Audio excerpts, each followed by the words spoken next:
Vous dites dans votre ouvrage que les gens éduqués sont les plus perméables à la propagande. Peut-être pourriez-vous développer ce dernier point avant de passer aux questions du public. Alors là, on est plus dans, si vous voulez, dans la sociologie. Et dit sociologie, et des groupes, il faut raisonner par système, par catégorie, donc des tendances. Donc évidemment, je suis pas en train de, je vais pas maintenant expliquer que aller à l'université, faire de longues études est quelque chose de bête. C'est pas du tout mon propos.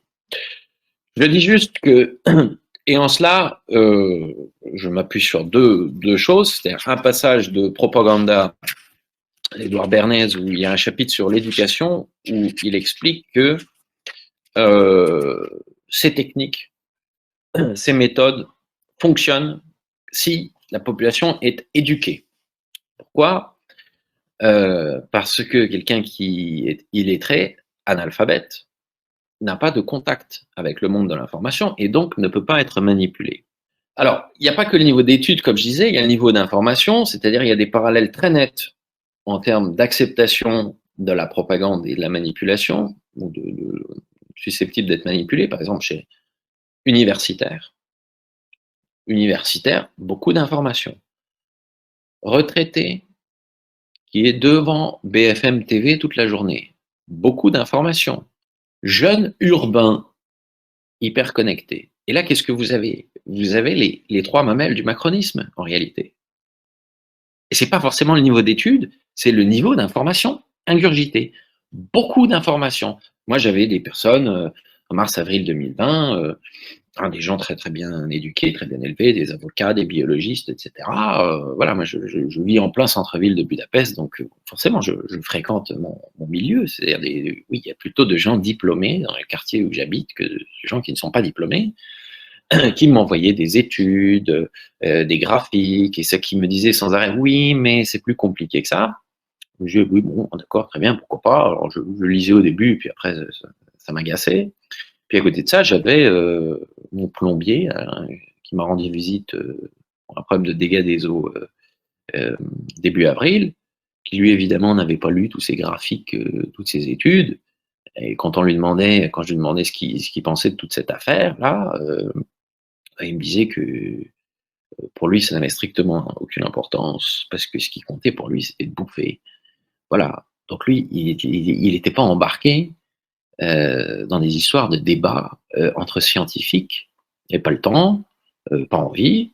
Et par ailleurs, même s'il prenait 2 semaines de congé, il aurait été bien incapable euh, de comprendre toutes ces études. Et par ailleurs, la plupart d'entre elles n'étaient pas, par exemple, en hongrois, mais en anglais. Il ne parle pas anglais, le plombier. Euh, donc, donc voilà, le niveau d'information qu'on ingurgite, encore une fois, c'est des tendances. Hein, il y a des personnes avec beaucoup de diplômes, j'en connais heureusement, qui avaient compris très tôt la manière dont on entendait nous voilà, remodeler notre façon de penser, notre façon de vivre, notre rapport aux autres, etc. Cette espèce d'enfer qu'on nous a imposé, qu'on ne nous impose plus depuis, bien heureusement. Euh, et dans l'ensemble, c'est ça. Alors, il y a un autre aspect, évidemment, c'est la question de, pour employer une terminologie bourdieusienne, l'habitus social. C'est-à-dire que lorsqu'on est cadre dans une grande entreprise et qu'on arrive le matin à la machine à café, alors à l'époque pas la machine à café, mais à la réunion Zoom, et qu'on explique qu'on est contre Super V, hein, contre l'injection, contre les confinements, parce que tout ça, c'est des salades, et contre, je sais pas, contre l'immigration, contre l'Union européenne, contre le mariage homosexuel, contre, voilà, je donne des exemples. Hein. On a quand même de bonnes chances de se faire lourder, si vous voulez. Tandis que quand on est plombier, peut raconter ce qu'on veut. Je suis originaire de l'Est de la France, dans un milieu ouvrier, les mines.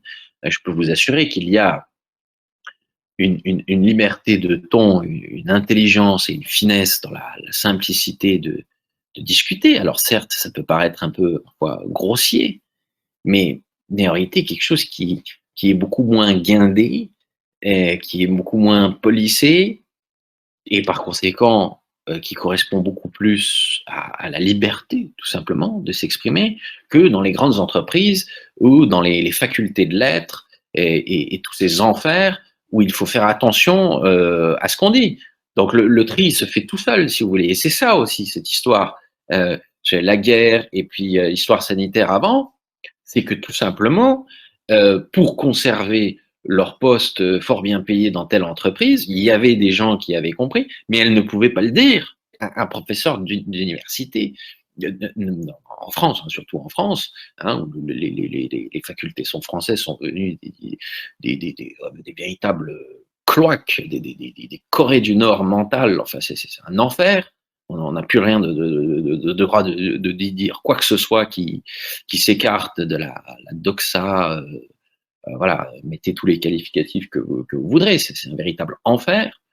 Eh bien, tout est correct, convenable, comme on dit dans les cercles bourgeois, hein, c'est une soirée convenable, ce sont des gens convenables, alors ils savent se tenir, quelle belle tenue. Et en réalité, tous ces gens-là se sont comportés comme des lâches. La plupart, ça s'expliquait parce qu'ils ne voulaient pas perdre leur situation très confortable. Tandis que dans les couches hein, plus inférieures, chez les pouilleux, non seulement il me semble qu'on a compris plus vite, mais en plus on n'avait pas peur de dire qu'on avait compris.